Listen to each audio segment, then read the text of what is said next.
আজ আমার খাওয়ার ভিডিওটা একদম চুপচাপ, কারণ খেতে বসে কোনো কথা বলিনি। সামনে টিভিতে চলছিল হচ্ছে এই যুদ্ধের সব খবর, তার মধ্যে ছিল খাটের ওপর নাতনি, দুই নাতনি, মেয়ে, জামাই সবাই। সেজন্য আমি ক্যামেরাটা সামনে চালিয়ে বসে বসে খাচ্ছিলাম। তো কিছুটা ভিডিও হয়তো আগের থেকে যেটা করেছি সেটা বাদও চলে গেছে, কিন্তু ওই যে খাবার ভিডিও দিতে আমার খুব ভালো লাগে, তাই ছোট্ট করে একটু খাবার ভিডিও তোমাদের সামনে নিয়ে চলে এলাম। তো আমি ছিলাম হচ্ছে মেয়ের বাড়িতে, এটা আমার কালকের ভিডিও, আজকে তোমাদের কাছে দিচ্ছি ভয়েস ওভার। তো এখানে আমি খাচ্ছি গোবিন্দভোগ চালের ভাত, ঘি, আলু সেদ্ধ আর ডিম সেদ্ধ।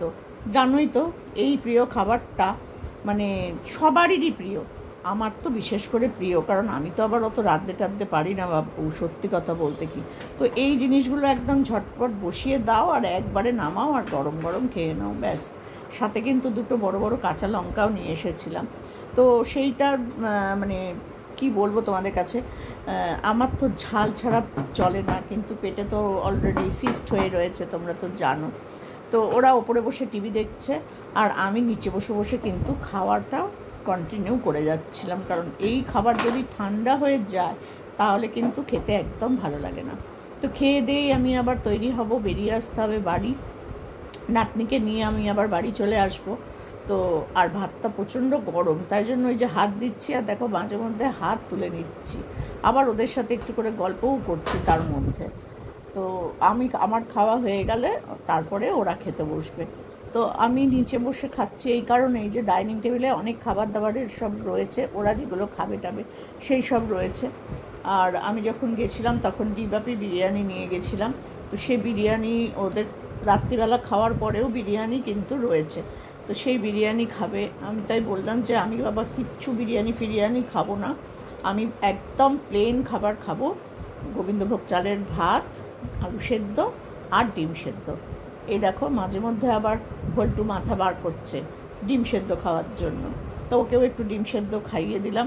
আর আজকের ব্লগটা কিন্তু একদম ছোট্ট হবে, কারণ অনেকটা ডিলিট হয়ে গেছে, সেটা আর আমি খুঁজে পাচ্ছি না, কিন্তু এই খাওয়াটা তো আমি আর তোমাদের কাছে দেখাতে পারবো না, সেই জন্য ভাবলাম ছোট করেই একটু দেখিয়ে দিই। মেয়েকে বলছিলাম তুই কি খাবি, একটু মেয়ে খা, আমি বললো না না আমি খাবো না, তো ওরা ওই সব খাবে। আর তাছাড়া আগের দিন যেদিনকে আমি গেছি, শুক্রবার দিনকে গেছিলাম, শুক্রবার না হ্যাঁ শুক্রবার দিনকে গেছিলাম, শুক্রবার দিনকে গিয়ে ওখানে রাত্রিবেলায় খেয়েছি হচ্ছে দুপুরবেলা গিয়ে খেয়েছি হচ্ছে বাসন্তী পোলাও আর চিকেন। সেই ভিডিওটাও আমার কাছে করা আছে, তো সেটা আর তোমাদের সাথে পোস্ট করা হয়নি। তো আসবো যেদিন, আমি রোববার দিনই শনিবার দিনই দুপুরবেলা খাওয়া দাওয়া করেই চলে এসেছিলাম। তো এই যে আমি খেতে বসেছি, তো ভাবলাম সেটাও তোমাদের সাথে একটু শেয়ার করে দিই। এখানেও তো খাচ্ছি, খাওয়া তো যেখানেই খাই না কেন খাওয়া ইজ খাওয়া, আর যাই খাই না কেন। তো দেখো খুব আরাম করে মনোযোগ করে খাচ্ছি, খুব আরাম করে মনোযোগ দিয়ে খাচ্ছি, এই খাবার অপূর্ব অপূর্ব। তোমরা কে কে খেতে এটা ভালোবাসো, পাইপ নিয়ে আসো। তো পাশে আমার নাতনি রয়েছে, প্রচণ্ড পরিমাণে জ্বালায় জানোই তোমরা, তো সেটা আমি ভয়েস ওভার দেওয়ার সময় ও আমার পাশে রয়েছে। আর খাওয়া দাওয়া করে তৈরি হয়ে কিন্তু আমি বাড়ি চলে এসেছিলাম। আর নাতনি তো কিছুতেই আসবে না, আর বড় নাতনিও আমাদের আসতে দেবে না, সে এক রকমারি কাণ্ড।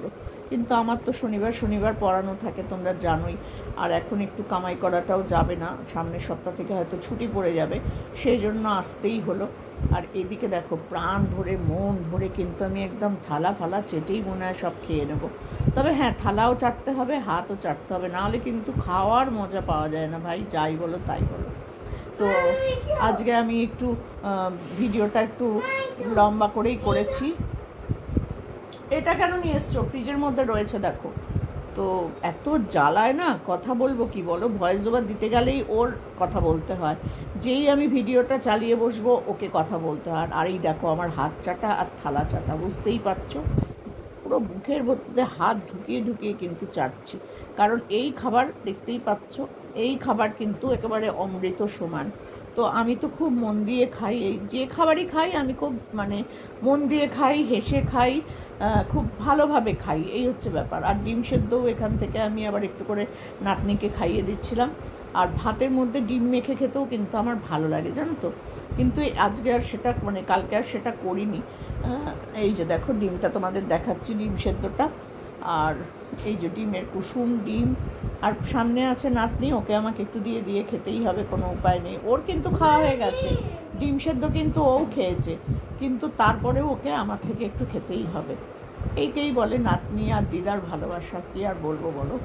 তো যাই হোক, খুব ভালো খেলাম শান্তি করে। এবার একটু 5-10 মিনিট রেস্ট নেব, তারপরেই আবার বেরিয়ে পড়বো। গাড়ি বুক করে দেবে, আমি নাতনিকে নিয়ে বেরিয়ে পড়বো, কারণ আমাকে আবার 4:30-র মধ্যে শ্যামনগর ঢুকতেই হবে যে করে হোক। তো সেই জন্য দুপুরবেলা খেয়ে দিয়ে রোদ্দুরে বেরোতে ইচ্ছা করে, কিন্তু উপায় নেই, কী করবো বলো, বেরোতেই হবে আজকে। তো উঠবো, খাওয়া দাওয়া করে হাত মুখ ধুয়ে এসে একটু 5 মিনিট বসবো, বসেই শাড়ি টাড়ি পরে নেবো। আবার যখন আসবো তখন আবার তোমাদের সাথে খাওয়া দাওয়া ঘোরাফেরা সব শেয়ার করব। আর খাওয়াটা যে খুব অপূর্ব সেটা কিন্তু আমি তোমাদের মাঝে মধ্যে হাত দিয়ে দিয়ে ইশারা করে দেখাচ্ছিলাম। আর যেহেতু খবর চলছিল, সবাই রয়েছে, তাই জন্য আমি আর বক বক করতে করতে খাইনি। এটা হচ্ছে আমার আজকের মেইন ব্যাপার। তো চলো, গল্প তো করেই নিলাম। আর এই যে বাটিটাও তুলে রাখলাম, এটার মধ্যে ডিম সেদ্ধ ছিল, সেই ডিম সেদ্ধ, আলু সেদ্ধ আর ফ্যানে ভাত গোবিন্দভোগ চালের। কেমন লাগে খেতে তোমরাও একটু শেয়ার করো আমার সাথে, কার কার ভালো লাগে অবশ্যই কমেন্ট বক্সে লিখো।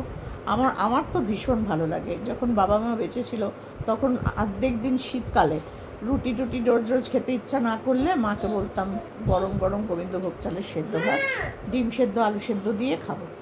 এটা আমরা কিন্তু প্রায় খেতাম। তো চলো, ভালো লাগলে পরে লাইক কমেন্ট করে দিও।